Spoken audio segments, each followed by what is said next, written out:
योजनाओं में हो रही धांधली को लेकर और अपनी विभिन्न मांगों को लेकर 6 तारीख से मध्य प्रदेश विद्युत मंडल के आउटसोर्स कर्मचारियों की हड़ताल के बाद होने वाले असर को लेकर हमारे दिशा एक्सप्रेस न्यूज के जिला प्रमुख योगेश इरोटिया की कैबिनेट मंत्री हरदीप सिंह डंग से विशेष चर्चा।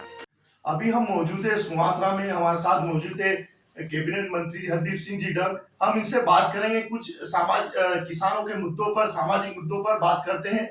सरकार के द्वारा कई योजनाएं निकाली जा रही है, चाहे वो प्रधानमंत्री आवास हो, चाहे गरीबी रेखा से नीचे जिन्हें उनको राशन देना हो, और स्वयं मुख्यमंत्री द्वारा जिनके घर नहीं उनको भू अधिकार नहीं, उनके पट्टे दिए जा रहे हैं।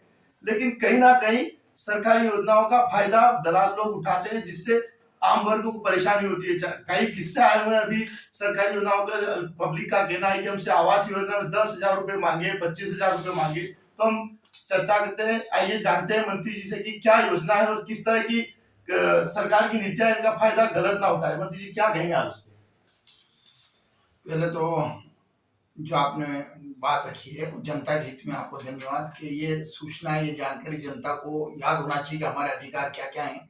और जिस प्रकार से माननीय शिवराज सिंह जी चौहान साहब के नेतृत्व में लगातार जनहितैषी योजनाएं जो जनता के हित में आ रही है और उसकी मॉनिटरिंग लगातार हर जनप्रतिनिधि का फर्ज भी बनता है, अधिकारियों का भी फर्ज बनता है। और अभी जैसे मान लो आप प्रधानमंत्री आवास की बात कर रहे हैं, तो इसमें 2011 में एक सूची आई थी, उसके निर्माण कार्य मतलब समाप्ति की ओर है। और अभी आवास प्लस सूची, जिस प्रकार से प्रधानमंत्री आवास की सूची आई है, उसमें एक अनुमानित आपको एक उदाहरण के तौर पर बताना चाहता हूँ कि जैसे 100 मकान किसी पंचायत में आए हैं, उसमें अगर टारगेट अभी 20 का दिया है तो 80 नाम और स्वीकृत हैं। तो 80 आदमी वो कहीं ना कहीं धैर्य रखेंगे कि मेरा नाम भी स्वीकृत हो चुका है, जैसी राशि आएगी तो वो 20-20, 25-25 करके उसके जो निर्माण कार्य होना है वो हो जाएगा। पर कहीं ना कहीं जो दलाल टाइप के व्यक्ति रहते हैं, उन व्यक्तियों को गुमराह करते हैं कि मैं तेरा नाम लिखवा दूंगा। उसमें जो कहीं ना कहीं जो व्यक्ति करते हैं, तो वो नज़र आपको भी रखना चाहिए, हमें भी रखना चाहिए और अधिकारियों को भी। अभी मेरी विधानसभा में मैंने पूरी प्रत्येक पंचायत में ऑयल पेंट से सबको निर्देश दिए हैं कि जो स्वीकृत आवास प्लस में नाम है उनको ऑयल पेंट से दीवारों पर लिख दिया जाए, जिससे उस हितग्राही को ये मालूम रहे कि मेरा मकान स्वीकृत हो चुका है, मेरे को किसी के पास जाने की जरूरत नहीं है। अगर कोई ऐसी गड़बड़ करता है तो उसकी रिपोर्ट कराएं, उस पर कार्रवाई की जाएगी। जी, हमारा एक सवाल अभी बहुत विशेष है सर, कि अभी मध्य प्रदेश विद्युत मंडल के आउटसोर्स कर्मचारी जो 6 तारीख से हड़ताल जाने की प्रशासन को चेतावनी दे चुके हैं।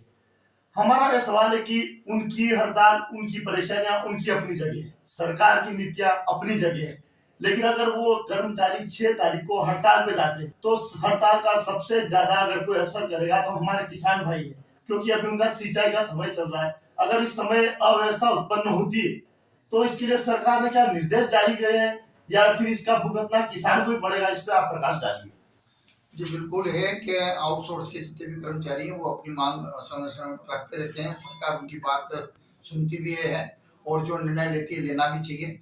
कहीं ना कहीं अगर रही व्यवस्था किसानों के हित में कि उनको लाइटें उपलब्ध समय पर मिले, कोई हड़ताल पे उनका असर ना पड़े, तो लगातार ये हड़तालें भी होती है और कई बार उसको ध्यान में रखते हुए सरकार अपने कदम भी उठाती है कि जनता के हित में वो काम लगातार चलते रहे। उसी प्रकार से किसानों के लिए उनको समय पर लाइटें मिले, ये सरकार का दायित्व बनता है। और मेरे हिसाब से किसानों के हित में किसी भी प्रकार का कोई भी गलत कदम कोई उठाता है तो उस पर भी ध्यान रखा जाएगा और उनको जो सुविधा देनी है उसका भी ध्यान रखा जाएगा। जी बहुत बहुत धन्यवाद। हम अपने चैनल के माध्यम से ये रिक्वेस्ट और ये विनम्र अनुरोध करते हैं सरकार और मध्य प्रदेश विद्युत मंडल विभाग से, अपनी मांगे अपने स्तर पर रखे, सरकार उनका भी ध्यान रखे, लेकिन किसानों को किसी प्रकार की असुविधा न है उसका भी ध्यान रखे। सुहासरा से योगेश इरोटिया, दिशा एक्सप्रेस के लिए खास रिपोर्ट।